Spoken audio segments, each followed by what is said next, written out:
PewDiePie calls Lilly Singh a crybaby, and we kinda agree. Welcome to InformOverload. I'm your host, Johnny Rogers, and if you're new to the channel, we find the most interesting news stories on the internet and we make them more entertaining. At the start of December, Forbes put out its list for the highest paid YouTuber stars of 2018, showcasing the top 10 earners for the platform. However, Lilly Singh took personal offense to this because the list did not include any women, prompting her to begin tweeting about the gender disparity.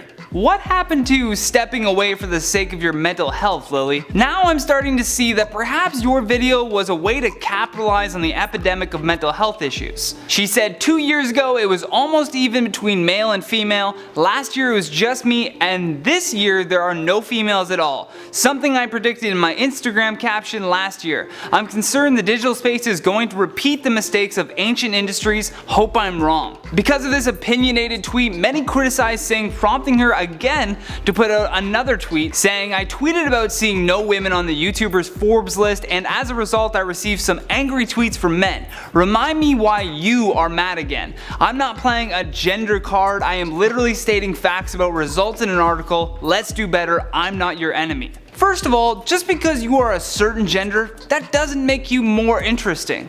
These lists are drawn from statistical facts about subscribers, channel views, ad revenue, and I mean even the CEO of YouTube is a woman who has held that position since 2014. If there truly was a wage gap disparity, why would Forbes fabricate a list that included no women when the CEO of YouTube is a woman? If that were honestly the case, we would have seen Susan calling them out on it. The increased controversy here comes from PewDiePie addressing this during Pew News, where he said, you know, maybe this is a crazy idea, but maybe you should plan a campaign or something like that to increase your revenue. Which is good advice, and no one is going to hand you a spot on that list. Each of these creators worked hard to get there, and instead of just whining about not being on the list, just say, okay, I guess I have to become so good that it's undeniable. Then you would have the grounds to point out lack of inclusion.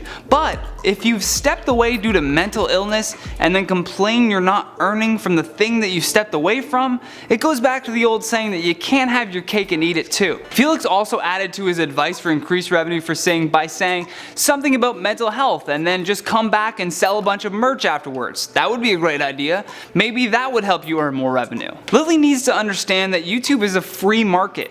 You don't get paid differently because of your gender. AdSense isn't sexist. They pay based on views. You attract views because people enjoy watching your videos. It has almost nothing to do with your gender. Lastly, PewDiePie added, if you start complaining about this, you literally just sound like a crybaby and an idiot, which you are, Lilly Singh, just in case you weren't sure. But I want to turn a question over to you. What do you think? Do you agree with PewDiePie, or do you believe that the Forbes list was faked? Which also had Ryan Toy's review, so a 7-year-old who loves Lego making $22 million.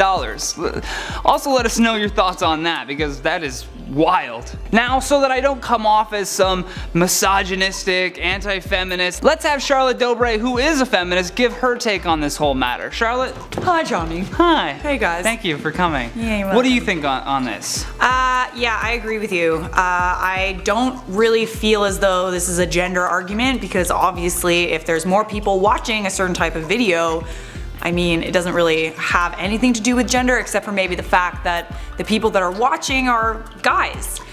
Yeah, it's mostly gonna be men. Yeah, and when you think about the channels that do well, and like I think it's like 5 of the people on the list this year are gamers. Yeah. So huge male community. Huge male community with that. There's a lot of kids that are sitting at home and their only social interaction that they get is, you know, watching a gamer YouTuber, and it makes them feel, you know, less alone. And like there's a reason why those types of videos do well on YouTube. They're also very quick to make. They don't require a lot of work.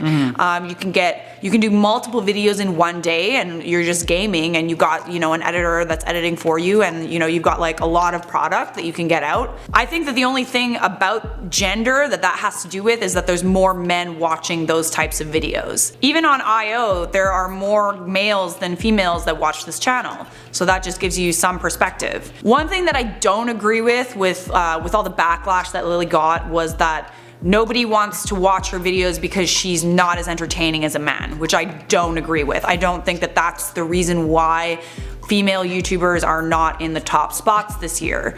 First of all, like, Lilly's videos are so entertaining. They're so entertaining. She's so talented. She's a great actress and a great writer, but unfortunately the short comedic videos just don't do well on this platform. You need to have at least 10 minutes to be in those top spots that really bring in the ad revenue. And it's not even just the ad revenue from the views, it's also the fact that, like, you know, Jake Paul and Logan Paul, they seek merch. outside merch. Yeah. They seek merch, they seek partnership deals, and like typically, yes, that is like more male, you can say that that's a more male dominated world, right. But I think that if you want to increase, if that is your ultimate goal, which seems like, why would you be crying about it unless you want more revenue? Yeah, just think of an idea, something that people want, sell it. Sell merch, or follow what PewDiePie said. Right, cool, so that's my 2 cents. I'm gonna round of applause for Charlotte Dobre, everybody. With that, let's move on to some of your featured comments from the video titled, "Another YouTuber made a horrible video in Japan's forest." Thomas Stevens says, "They need to put a fence on that forest to prevent YouTubers from entering that forest with a camera. Or maybe even a sign that just says, no YouTubers allowed."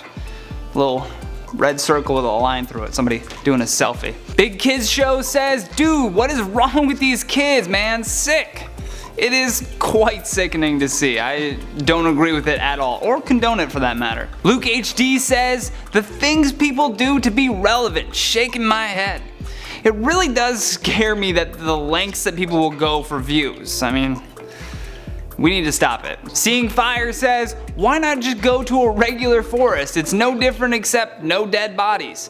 Valid point. I would much rather just see a regular forest over one that possibly has dead bodies. Christian Catherine Grimes says, "How dumb and disrespectful can people be? Wow, I never thought someone else would do that." It is very disrespectful to the deceased and their families. Just dumb overall. Thank you for watching Inform Overload. Hit that thumbs up button if you enjoyed this video. And if you're new here, don't forget to subscribe before you leave. And if you want more videos like this one, hit that playlist on the screen. Plus, as always, if you have any hot tips on any new and exciting stories that you want us to cover, find my Instagram in the description below. Send me a DM. From Inform Overload, I'm Johnny Rogers, and until next time, take care.